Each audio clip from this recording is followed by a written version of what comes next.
tarde. De novo, estou aqui de novo. Pessoal, agora nós estamos aqui com um cara que eu sou fã demais, João Filho, sommelier de cervejas, aqui da nossa cidade. E a gente vai bater um papo agora, né, cara? Bater um papo, fala de umas curiosidades cervejeiras aí para quem gosta desse universo ou quem quer aprender mais sobre esse universo, né? Maravilha, então, hoje cara. Vamos tirar umas dúvidas aqui nesse Ótimo, tempo. estou cheio de perguntinhas Pronto. aqui para fazer. Estamos aqui. Que são perguntas clássicas, dúvidas clássicas e também curiosidades aí sobre a cerveja e sobre o consumo de cerveja. Claro, né? Não é isso, João? Vamos juntos. Vamos começar aqui logo pela primeira aqui. Vamos temos nós. aqui, ó. Qual a diferença de ale e lager? Bom, muita gente pensa que ale e lager é um tipo de cerveja. Na verdade, um estilo de cerveja. Não é. São famílias diferentes de cerveja. A lager, na verdade, é uma mutação da ale, da levedura ale. Basicamente, de uma maneira bem prática, para não entrar muito nesses detalhes técnicos, a diferença no sabor e no aroma é que nós vamos ter na lager uma cerveja normalmente mais leve, mais refrescante, que ela vai, digamos assim, ela vai nos presentear mais com sabores de malte, de lúpulo. Já na ale, nós vamos ter cervejas mais complexas, né, mais alcoólicas, com sabores mais frutados e até condimentados. João, mas isso é regra? Não, a gente vai ter também cerveja lager mais alcoólica e cerveja ale mais leve, tá certo? Mas basicamente, se você gosta de uma cerveja mais refrescante, vai para a lager. Se você gosta de uma cerveja mais complexa, você vai para ale. Mas lembrando que nada é 100% nesse mundo cervejeiro. Maravilha, maravilha. Super esclarecido. Ó, a próxima pergunta aqui, bem frequente, que a gente está acostumado a ouvir é: qual a diferença entre cerveja e chopp? Essa aí é clássica, viu? Ó, vamos lá, né?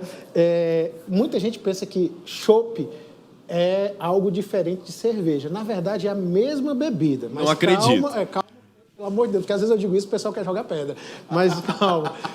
A produção da cerveja, ela segue uma linha, né? E algumas dessas cervejas vão para o barril, outras vão para a garrafa. Mas é o mesmo líquido, que está em uma e está em outra. Ah, João, mas eu ouvi dizer que o chopp é pasteurizado. Não é pasteurizado. Acontece que termos chopps que não são pasteurizadas, cerveja que vai no barril que não é pasteurizada, mas também nós temos cerveja em garrafa que não é pasteurizada. E cerveja que vai para o barril que é pasteurizada. Então já fica ali, já não é a mesma coisa. Entendi. Né? Chopp, na verdade, era um termo de um alemão arcaico que se utilizou, que era para determinar uma litragenzinha, um ml, né, um copo de cerveja, só que o pessoal relacionou com a cerveja tirada na torneira. Se você for na Alemanha pedir chopp, você não vai conseguir. Lá você tem que pedir o chamado Bier von Fass, tá? Mas assim, em termos de sabores, existe diferença sim, porque vai estar lá o barril, vai receber carbonatação, então normalmente o chopp é mais leve, mais agradável de se tomar e mais fresco, muitas vezes. Então essa carbonatação, ela traz mais leveza mesmo para a bebida, é isso? Pode trazer, sim, pode trazer. Maravilha. Então, o barril, a torneira, isso tudo agrega, vamos dizer, sensorialmente, mudanças na cerveja. Sim, porque, de repente, eu regular a carbonatação, o CO2 que vai lá, eu modifico a cerveja que está lá. Eu posso ter uma cerveja mais aguada, uma cerveja mais carbonatada. Legal, né? Então, isso depende muito de como é que vai ser essa regulagem aí nesse CO2 que vai para a cerveja. Nem sempre é CO2, às vezes tem outras... E que eu acho que... Eu acho que é um mito. Mas vamos lá. Cerveja dá ou não barriga? Olha... O famoso buchinho do cearense. Vamos lá. A cerveja engorda, como qualquer outro tipo de alimento ou algumas outras bebidas, mas o que acontece é que, em termos de dar barriga, daquele famoso buchinho, né? Não é verdade, tá certo? O que é que acontece? Essa questão uma boa notícia. Não quer dizer que a cerveja não engorde, tá certo? Então, aconteceu já pesquisa, se eu não me engano, na Inglaterra, onde foi encontrado, através dessa pesquisa, o resultado que, na verdade, era muito mais relacionado a fatores genéticos, a questão do sedentarismo, enfim, isso acabava dando a barriga, mas, tipo, as pessoas que consumiram cerveja não ficaram com o famoso bucho. Algumas engordaram, né? Que é uma bebida calórica. Em geral, o corpo todo, você não engorda só na barriga, né? Mas ficou comprovado através dessa pesquisa, se não me engano, foram as 2.000 pessoas que foram pesquisadas bebendo cerveja diariamente e não criaram o nosso famoso buchinho, né? Tem muito também daquela história de que uma cerveja ali sempre acompanha um tiragostinho. Isso aí é tradicional. Então, assim, é um conjunto de fatores, né? Conjunto de fatores. Não é a cerveja em si. E acontece muito também o seguinte, que a cerveja ela é o bode expiatório. Você pega, você está ali à noite, você pede um hambúrguer, batata frita com bacon, com cheddar, aí uma linguiça calabresa acebolada, e você podia estar bebendo água. À noite você ia engordar, do mesmo jeito. Do mesmo jeito. Você engorda, talvez não tanto, mas iria engordar. Você tomar um copo de água, um copo de cerveja aí, não vai fazer, até porque 90% da cerveja é de água. Maravilha, maravilha. Ótimas notícias aí pra gente, hein? Agora... Mas lembrando, tem que beber com moderação, tá certo, gente? Se for beber um engradado de cerveja, aí não dá. É a mesma coisa de você comer uma maçã e 10 maçãs, exatamente, né? Então beber com moderação. Maçã tem 50 calorias, 10 maçãs tem 500, então era melhor comer um hambúrguer, tá bom? Vamos lá. Essa pergunta aqui é muito interessante, inclusive. Cerveja tem validade? Sim e não. Existe aquela validade comercial que você vai achar no rótulo, né? Mas acontece de muitas cervejas, às vezes, já não estarem adequadas ao consumo antes da validade, que foi determinada, e tem outras que melhoram após a validade, tal qual um vinho. Então, mas esse caso das que melhoram é uma minoria, é 1%, 2% das cervejas. João, e qual seria essa cerveja, né? Porque às vezes a pessoa quer saber. Então procurem cervejas com mais de 10% teor alcoólico, cervejas escuras, cervejas normalmente que são safradas, elas tendem a evoluir dentro da garrafa. Então você pode guardar por alguns anos, tá? Mas via de regra, quanto mais nova a cerveja, melhor. Né? Tem gente que fica buscando as promoções para comprar cerveja, nem sempre é tão adequado. Por exemplo, cerveja lupulada.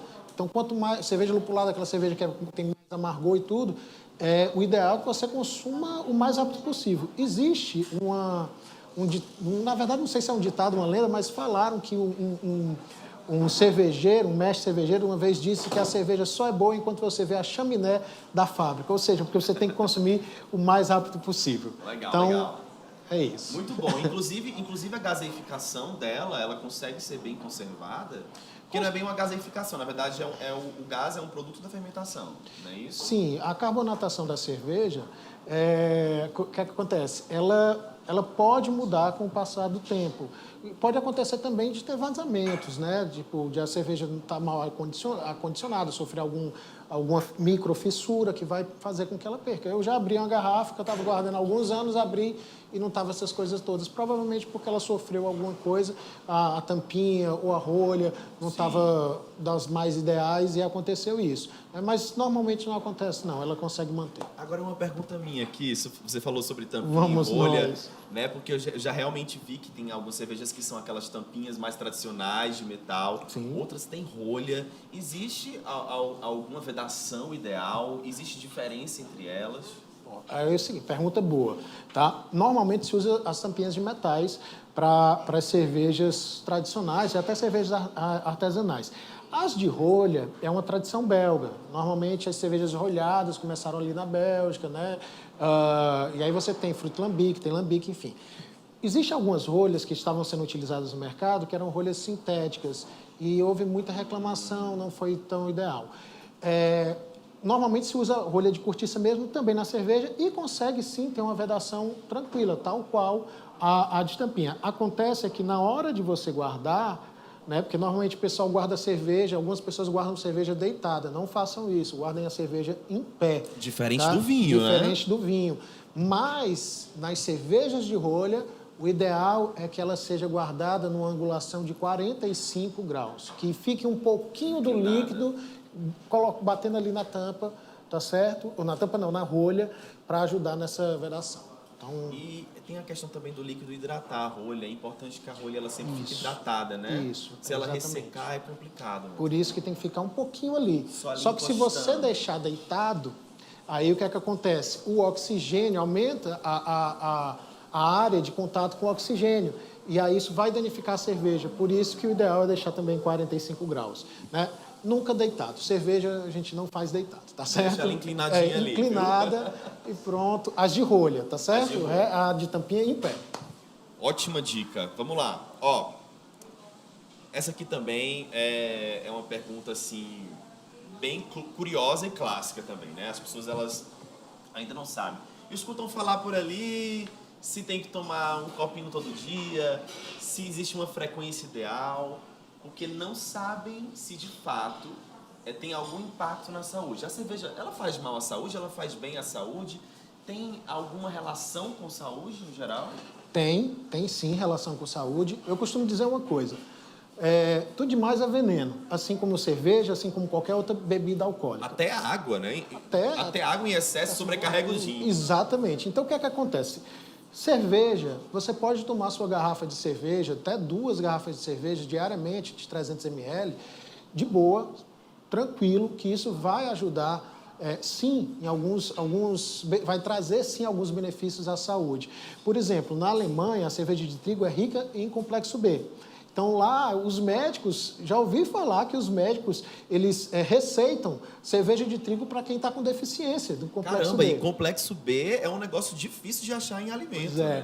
E aí tem, tipo, a cerveja é antioxidante, ou seja, ajuda a retardar o envelhecimento, né? Combater o envelhecimento precoce. Rapaz, olha isso aí tem uma série... Eu já vou ver gente aí tomando cerveja para não envelhecer, viu? Já tem pesquisas que falam que a cerveja ajuda a combater a osteoporose, né? Que Legal. O lúpulo, por exemplo, ele é tipo um antigripal também. Não é que você vai, tô com gripe, vou tomar uma cerveja, mas ele tem propriedades antigripais, assim. Então, tem muitos benefícios. Se você tem aquele costume de você tomar uma taça de vinho por dia, toma uma taça de cerveja também, vai te fazer muito bem.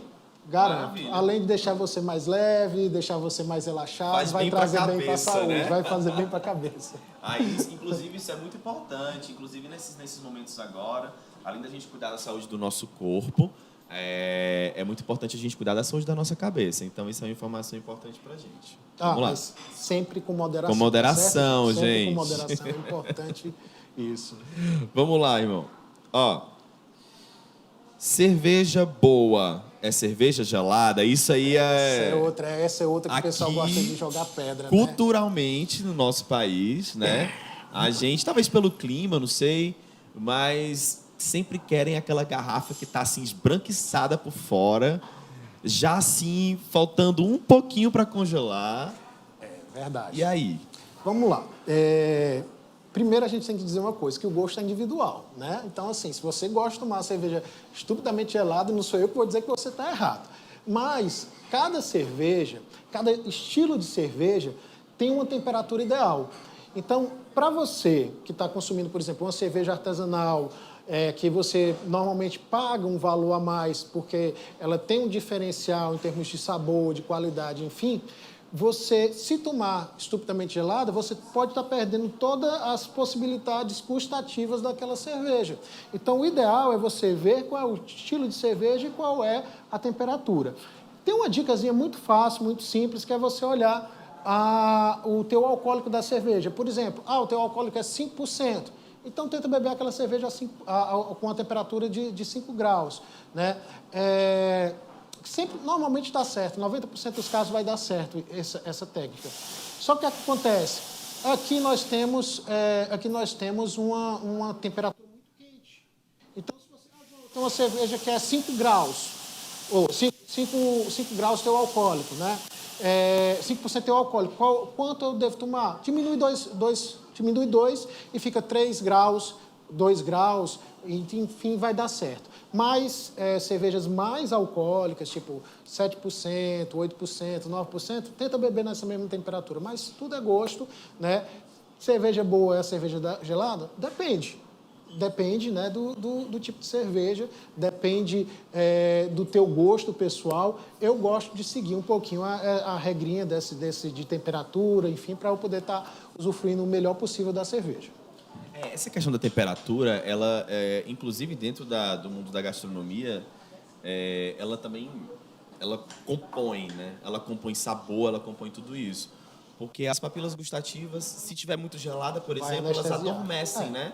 Você não consegue entender, de fato, o real sabor Daquela daquela cerveja, do que ela quer te passar, né? Isso assim como a Exatamente. comida é da mesma forma. Uma comida muito quente ou muito gelada, dependendo do que seja, ela muda o sabor, né? Muda. Então tem o ideal, mas no final das contas a gente faz do jeito que a gente E um detalhe, gosta. cerveja gelada. Cerveja gelada não forma espuma. Lembra que eu falei para vocês que sem espuma não tem aroma, sem aroma não tem sabor? Então, cerveja gelada dificulta a formação de espuma. Por isso que a gente deve sempre estar prestando atenção um pouquinho na temperatura ideal para cada estilo de cerveja. Maravilha, maravilha, João, perfeito. Ó, essa aqui é muito legal, essa pergunta aqui, porque a gente vê no mercado, às vezes um tipo de cerveja pede um tipo de copo, outro tipo de cerveja pede um outro tipo de copo. A gente já vê cerveja em taça, vê cerveja em copo curto, vê cerveja em copo longo, vê cerveja que ela cabe uma garrafa inteira de uma Exatamente. vez. Mas, afinal, existe o copo ideal para tomar cerveja, para cada tipo de cerveja? Vamos lá. Eu gosto de dizer que tem, além do copo, porque tem um copo ISO, né? Que é o copo que é para degustação e tudo mais. Isso aí é uma coisa mais técnica, enfim. Não é todo mundo que vai pegar aquele copinho ISO, que também é utilizado no vinho, para fazer degustação de cerveja. Vamos para o prático. Eu em casa, o que é que eu posso estar utilizando para cerveja? A gente tem que lembrar o seguinte: a formação de espuma é muito importante. Então, se eu tenho um copo com fundo aboleado, isso vai fazer, quando a cerveja entrar, ela fazer uma ondinha, cair, formar mais espuma e a espuma ser levada. Então, o ideal é que você tenha um copo nesse formato aqui, ele com fundo aboleado e fechando para o teu nariz, levando o aroma para o teu nariz. Então, por exemplo, eu vou até pedir emprestado aqui para o meu amigo Hugo, esse copo dele está aqui, se ele puder. É tipo uma taça, É né? uma taça. Pronto. Olha só. Esse copo aqui, ele serve para você tomar cerveja perfeitamente. Você tem um fundo um pouco aboleado aqui e a bordinha fechando. Então, tá de boa. Se tiver esse copo aqui, você consegue fazer uma degustação de cerveja. Isso depende muito da cerveja. Por exemplo, se você vai tomar uma cerveja comum, né, aquelas cervejas mainstreams, você pode tomar no seu copinho americano. Né? Você não vai deixar também de tomar sua cerveja porque não tem um copo ideal. Agora, sim, você vai tomar uma cerveja artesanal, que você quer ver as propriedades da cerveja, enfim, poder aproveitar o máximo que aquela cerveja tem para te oferecer, o ideal é o chamado copo tulipa, que é esse que eu digo que é o coringa, né? Que ele tem aquele formato de flor, da Parece tulipa uma mesmo, taça, né? que parece a taça, né? Porque a gente tem a taça, tem a caneca, tem o pint, que é bem clássico nos ingleses, a gente vai ter vários tipos de copo. Mas para degustação, em casa mesmo, até um copo de vinho tinto, uma taça de vinho tinto ou de vinho branco, quebra muito galho e você vai conseguir usufruir da tua cerveja o melhor possível. Legal, cara. Ótima informação. Tem muito também uma questão assim de do momento, por exemplo, se você tiver naquele barzinho com aquela mesinha de metal, aquela mesinha de plástico, vale aquele copinho americano, né? Vale Porque demais. tá naquela vibe ali. Ninguém... Olha, Se for uma parada agora, tipo, mais você vai fazer uma harmonização, jantar, eu acho que funciona a gente colocar numa taça que você consiga, inclusive, explorar mais a cerveja, explorar sensorialmente mais a cerveja, né? Então tem Sim, muito disso também. E tem um outro detalhe. Às vezes o psicológico da gente fala mais alto. Então, se você tem, por exemplo, uma cerveja, você está ali, uma cerveja, você tem a oportunidade de consumir no copo que está lá a marca daquela cerveja, mas parece que fica mais gostoso. Você também, por exemplo, quem gosta de cerveja de trigo sabe que é uma das coisas mais bonitas, aquele copão de trigo, o cara verter a cerveja dentro e vir aquela formação de espuma e ficar aquele colarinho de 4 dedos, 3 dedos. Pô, é lindo demais aquilo. A experiência, né? né? A experiência, É a né? experiência. Então, várias coisas ajudam, né? Vários aspectos ajudam nessa questão da degustação, né? Dessa questão de você estar consumindo cerveja e estar usufruindo o melhor dela. O copo é uma delas, sem dúvida, assim como a temperatura também, assim como você guardar a sua cerveja. Tudo isso que a gente falou um pouquinho hoje vai colaborar e vai ajudar as pessoas a consumirem a cerveja da maneira mais adequada. Eu tenho visto, João, uma variedade incrível. Aqui nos mercadinhos, inclusive, a gente tem uma variedade incrível de cervejas, a gente tem muito rótulo e a gente vê que essa tendência ela tem se fortalecido cada vez mais. Não é só tendencioso, mas a gente vê hoje bem sólido, né? O consumo de cerveja ele mudou muito nos últimos tempos, né? Mudou. Como é que tá isso na tua cabeça? Você acha que isso continua em ascendência? Você acha que as pessoas elas estão olhando para a cerveja de forma diferente? Sim, continua, vai continuar e vai se estabelecer a cultura da cerveja artesanal, já está se estabelecendo. O que acontece muito é o seguinte, se os consumidores de vinho pudessem lembrar, alguns anos atrás, aconteceu o mesmo fenômeno com o vinho. Nós tínhamos basicamente aqueles vinhos de mesa, né, que é aqueles vinhos mais doces, pouquíssimas opções, e, de repente, chegou essa questão do universo do vinho, foi tomando conta, as pessoas foram gostando, foram estudando, foi tendo formação de público, os supermercados e lojas foram trazendo vinhos com mais gabarito, né? E a mesma coisa acontece com a cerveja. Cerveja também, se eu for olhar uns 10 anos atrás, mais ou menos quando eu comecei, mais de 10 anos, há 15 anos atrás, quando eu tomei a primeira cerveja artesanal, basicamente você não tinha opção de supermercado, você não tinha opção de loja, você tinha que pedir muitas vezes pela internet. Então, hoje você vê... eu chego no supermercado, antes eu conseguia provar todas as cervejas que estavam lá no supermercado, hoje eu fico assim, essa aqui eu não provei, essa aqui eu não provei. Então, é uma variedade, as cervejarias lançando, sempre tem alguma coisa nova, sempre algo diferente. Com especiarias. Com chocolate, com café, aí faz mistura. Cara, surgindo estilo novo a todo tempo, a todo momento, né? Então, o que é que acontece? A cerveja artesanal, na verdade, eu gosto de dizer, a boa cerveja ela vem para ficar. Porque quando você se acostuma com uma coisa boa, você quer caminho continuar. Sem volta, né? É um caminho sem volta. Então, com qualquer coisa, se você prova, por exemplo, um macarrão, que é um macarrão já diferenciado, um molho de tomate, você que trabalha com gastronomia, você sabe a diferença que faz os ingredientes. Muito, no prato. 70%. Exatamente a mesma coisa. A cerveja ela também leva ingredientes. E, dependendo desse ingrediente, nós vamos ter uma cerveja de melhor ou pior qualidade. E a gente acostuma, nosso paladar se acostuma com aquilo que é bom. E aí a gente vai querer sempre consumir aquilo que é bom. Então, é por isso que eu acredito, sim, que a cerveja artesanal ainda vai crescer muito. Nós estamos numa crescente que, em 2013, nós tínhamos 200 cervejarias no Brasil. Hoje, nós temos mais de 1.000. Nossa Senhora! Mais de 1.000. Então, a gente vê cursos de sommelier, nós vemos, na verdade, cursos de formação de mestre cervejeiro. Aqui em Fortaleza, em 2016, nós não tínhamos nenhuma microcervejaria. Hoje nós temos, acho que umas 6, se eu não me engano, eu posso estar errado nesse número, mas 6 ou 7 por aí. Então, já aumentou bastante. E você vê bares que não são nem especializados em cerveja e apostando, colocando cervejas artesanais na sua carta. Então, de produção própria, inclusive. Muitas vezes de produção própria. Muitas vezes de produção própria. Você falou um negócio muito interessante, João, que foi, tem cerveja que tem café, tem cerveja que tem chocolate. E aí, assim, pensando em harmonização, porque a harmonização, eu sou fascinado por harmonização, ela, de fato, faz uma diferença muito grande na nossa experiência de comer, né? Dá para harmonizar a cerveja com chocolate, com doce, por exemplo? Só dá, meu amigo. Inclusive, eu fiz uma harmonização essa semana com o chocolate da Aninha, tá? Da Ana Paula Rezende, que ficou maravilhoso. O chocolate dela, quem conhece, sabe, né? Então, dá sim. Inclusive, as melhores harmonizações que eu já fiz são com sobremesas. Apostem em cervejas com sobremesas. Tipo, se você quer uma cerveja facinha de harmonizar, pega uma stout. Uma stout é uma cerveja escura. Normalmente, ela tem notas de café e de chocolate. Isso ajuda bastante na harmonização. Então, você pega uma stout, pega um brownie de chocolate, um sorvete de creme, come as duas coisas, bebe a cerveja, come o brownie. Poxa, você vai para o céu ali, de tão bom que é. Mas, por exemplo, e o chocolate branco, dá para harmonizar? Dá para harmonizar. A gente pode estar utilizando uma fruit beer, né?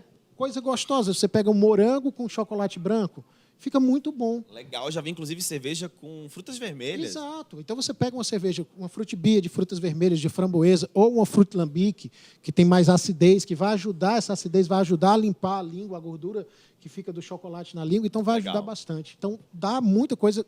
torta de limão também dá. O que vocês imaginarem de sobremesa com cerveja, eu garanto que dá para fazer. É porque a gente teria que ter um tempo muito grande para falar sobre isso. É um mundo, mas É a um mundo. harmonização é um mundo. É um mundo, né? é. E o bacana da harmonização é isso, porque a gente sempre vai ter experiência nova, né?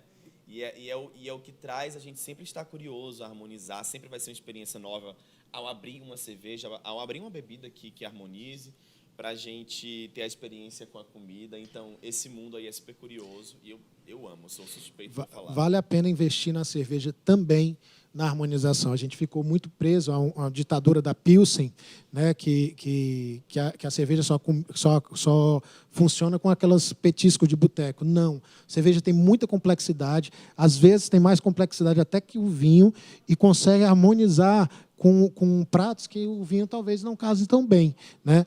Mas acontece que a cerveja, por ela ter essa variedade de ingredientes, essa variedade de estilos, vai ter sempre uma cerveja que vai dar certo com um prato. Pode apostar que vocês vão gostar. Maravilha, maravilha. Você falou de Pilsen, né? E aí eu fiquei curioso. Porque a Pilsen, por muitos anos, né, foi a cerveja que a gente esteve aqui acessível para a gente, né, aqui agora no Brasil. E aí, de uns tempos para cá, tudo mudou, né? Mas qual a diferença da Pilsen? O que a Pilsen tem a nível de receita ou de processo que é diferente, por exemplo, dessas outras cervejas que a gente falou, Ale? Um exemplo, tá? Vamos nós.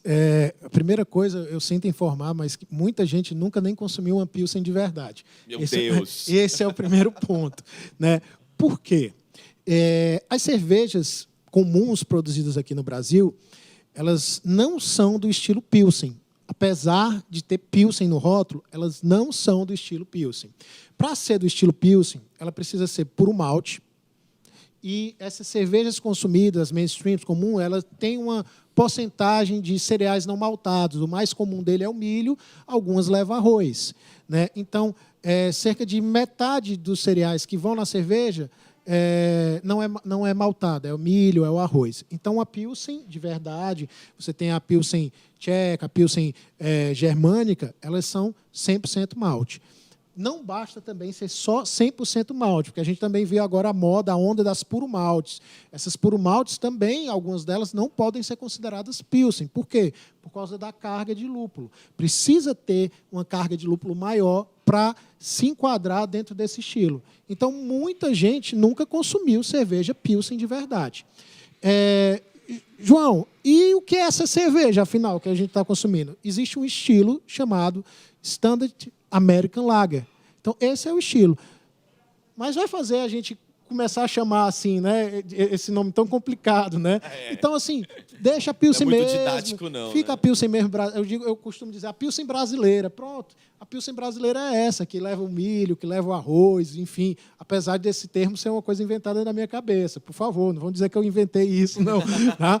Existe o estilo Pilsen, né? O estilo Pilsen da tcheco, o estilo Pilsen germânico, e existe essa cerveja que eu chamo de Pilsen brasileira, que é essa que leva milho, que leva arroz algumas vezes. Essa é a diferença. Então, assim, em termos de sabor, normalmente nós temos uma cerveja que é menos saborosa, menos aromática, né, e muitas vezes mais aguada e mais refrescante, que é ótimo para matar a sede, mas tem outras cervejas que também são leves, refrescantes, saborosas e matam a sede também. Você não precisa ficar refém só da Pilsen brasileira, né, ou então da Standard American Lager. Você pode, por exemplo, apostar numa Witbier, que é maravilhosa, leva casca de laranja, semente de coentro, super refrescante. Isso com a praia. E para harmonizar, por exemplo, com comida japonesa, um sashimi, um ceviche, poxa, fica maravilhoso. Vale a pena. Eu já tive a oportunidade de tomar uma cerveja com semente de coentro. E casca de laranja na composição é realmente incrível, é super refrescante. Vem muito assim, a referência da laranja, das especiarias que tem, realmente faz toda a diferença. É incrível essa experiência com cerveja, porque a gente não estava muito adaptado a ter isso aqui, né? E aí, quando você toma uma cerveja assim, você fala, poxa, que incrível, é bem complexo. E é engraçado, porque tem gente que fala assim, eu não gosto de cerveja. Eu não gosto. Falaram aqui agora. Antes Que a de começar, referência né? é do que a gente teve há muito Antes de tempo. começar aqui, pegaram e falaram. Eu não gosto nem da cerveja comum, quanto mais dessas artesanais. É por isso que você talvez não goste de cerveja, porque você não se adaptou a essa cerveja comum, porque muitas vezes ela só faz matar a sede. Ela não traz sabor, não traz aroma, não traz uma experiência gustativa, não faz uma harmonização. Então, quando você entra nesse mundo, aí você entende. Eu, quando entrei, foi um amigo que trouxe uma cerveja lá de Santa Catarina que era escura e tinha gosto de café de chocolate. Quando eu tomei, eu fiquei... Aquela coisa assim, meu Deus, isso é cerveja? Aí foi quando eu vi, disse, não, tem alguma coisa aí, tem alguma coisa que eu não estou sabendo, tem alguma coisa que eu preciso estudar, preciso provar mais disso. E foi assim meio que começou essa minha paixão por cerveja, nessa brincadeira de provar algo completamente diferente. Legal, cara, perfeito. Me diz uma coisa, João. Existe ingredientes obrigatórios para cerveja? Por exemplo, toda cerveja tem que ter esses ingredientes. E depois, o que vier a mais é algo que vai identificar mais ou menos a pegada dela, a proposta dela. Mas existem ingredientes obrigatórios na cerveja? Não posso dizer obrigatório, mas eu digo que tem os ingredientes básicos. Porque, assim, se eu quiser fazer uma cerveja, de repente, não tirar o lúpulo e trabalhar o gruit, que era um conjunto de ervas antes, eu consigo fazer. Teve gente que utilizou já até água de coco para fazer cerveja, né? Então, enfim. Mas os 4 ingredientes básicos é água, malte, lúpulo e levedura. São os 4 ingredientes básicos para você fazer uma cerveja. E aí você pode colocar variedades de lúpulos diferentes. Tem cerveja com 10 tipos de lúpulo, 10 tipos de malte. Você pode colocar outros ingredientes, por exemplo, vou colocar chocolate na receita, vou colocar cacau, vou colocar café, vou colocar ervas, vou colocar frutas, vou colocar madeiras. Só disso aí que eu estou te falando, e tu imagina a riqueza que uma cerveja pode ter. A quantidade de frutas que o Brasil tem. Então, a gente tem cerveja que leva goiaba, cajá, limão, laranja, maracujá, morango, uma salada de frutas, né? Teve uma que eu provei recentemente que leva goiaba, que é com acidez, puxa, maravilhosa. Nossa. Maravilhosa. Isso aí, essa cerveja com cheesecake de goiaba, olha, tu foi falar de harmonização, agora eu fiquei aqui, né, só pensando nisso. Então, assim, existem os 4 ingredientes básicos, mas a cerveja é muito democrática. Basicamente, você pode fazer cerveja com basicamente tudo, assim, de ingredientes. Você pode fazer... Uma vez eu vi uma cerveja que levava bacon. Uau! Bacon, né? Então, ela tinha esse defumado bem presente, né, na cerveja. Então, depende muito do que o mestre cervejeiro quer, da criatividade dele, né? Enfim, até às vezes do que é que o público está pedindo. Cara, maravilha, maravilha. Quanta curiosidade, né? Quanta informação. E eu acho que deve ter um mundo ainda assim para a gente perguntar aqui. Mas foi uma conversa, assim, um papo bem cheio de conteúdo, né, cara? Sim, sim. Eu, com certeza, vou ver a gravação depois disso daqui, depois da live. E eu vou dar uma estudadinha aí para poder agregar também na minha vida. Bora. Viu? João, muito obrigado. Eu que agradeço, pela sua gente. participação aqui com a gente, tá? A gente teve um evento riquíssimo falando de comida e a cerveja, ela está dentro da gastronomia de uma maneira muito forte. Então, a gente tinha que conversar contigo. Muito obrigado pela presença aqui hoje. Eu que agradeço o Mercadinho São Luís pelo convite, né? E bebam cerveja, mas de maneira moderada, tá certo? É isso aí. Muito obrigado e até a próxima.